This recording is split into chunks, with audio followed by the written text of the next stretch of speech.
ಭಾರತೀಯ reserve bank ಶೀಘ್ರದಲ್ಲೇ ಮಹಾತ್ಮ ಗಾಂಧಿ ಸರಣಿಯಲ್ಲಿ ಪ್ರಸ್ತುತ ಹೊಸ ಗವರ್ನರ್ ಸಂಜಯ್ ಮಲ್ಹೋತ್ರಾ ಅವರ ಸಹಿಯನ್ನ ಹೊಂದಿರುವ ಹೊಸ 20 ರೂಪಾಯಿ ನೋಟುಗಳನ್ನು ಬಿಡುಗಡೆ ಮಾಡಲಿದೆ ಎಂದು ತಿಳಿಸಿದೆ. ಈ ಹೊಸ ನೋಟುಗಳು ಈ ಸರಣಿಯಲ್ಲಿ ಅಸ್ತಿತ್ವದಲ್ಲಿರುವ 20 ರೂಪಾಯಿ ನೋಟುಗಳಂತೆಯೇ ವಿನ್ಯಾಸವನ್ನ ಹೊಂದಿರುತ್ತದೆ. ಹಿಂದೆ ನೀಡಲಾದ ಎಲ್ಲ 20 ರೂಪಾಯಿ ನೋಟುಗಳು ಕಾನೂನುಬದ್ಧವಾಗಿ ಉಳಿಯುತ್ತವೆ ಎಂಬುದಾಗಿ ಸ್ಪಷ್ಟಪಡಿಸಿದೆ.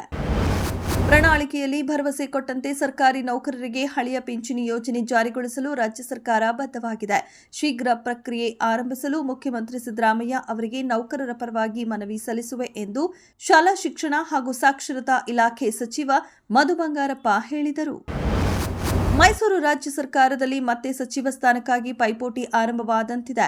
ನನಗೂ ಸಚಿವನಾಗುವ ಆಸೆ ಇದೆ. ನಾನು ಸಚಿವ ಸ್ಥಾನದ ಪ್ರಬಲ ಆಕಾಂಕ್ಷಿ ಎಂದು ಹೇಳುವ ಮೂಲಕ ವಿಧಾನಸಭೆ ಉಪಸಭಾಪತಿ ರುದ್ರಪ್ಪ ಲಮಾಣಿ ಮಂತ್ರಿಯಾಗುವ ಆಕಾಂಕ್ಷೆ ವ್ಯಕ್ತಪಡಿಸಿದ್ದಾರೆ. ಖಜಾನೆ ಖಾಲಿಯಾಗಿದ್ದು ನೌಕರರಿಗೆ ಸಂಬಳ ಕೊಡಲಾಗುತ್ತಿಲ್ಲ. ಮದ್ಯದ ದರ ಹೆಚ್ಚಳ ಆಗಿರುವುದರಿಂದ ಕಳ್ಳತನ ಹೆಚ್ಚಾಗಲಿದೆ. ಗ್ರೇಟರ್ ಬೆಂಗಳೂರು ಅಲ್ಲ, ಕ್ವಾರ್ಟರ್ ಬೆಂಗಳೂರು ಆಗಿದೆ. ಮಳೆಯಿಂದ ಇಡೀ ನಗರ ಮುಳುಗಿದೆ. ರಸ್ತೆ ಗುಂಡಿಗಳ ನಗರವಾಗಿದೆ, ಕಸಗಳ ರಾಶಿಯ ನಗರವಾಗಿದೆ ಎಂದು ಟೀಕಿಸಿದರು.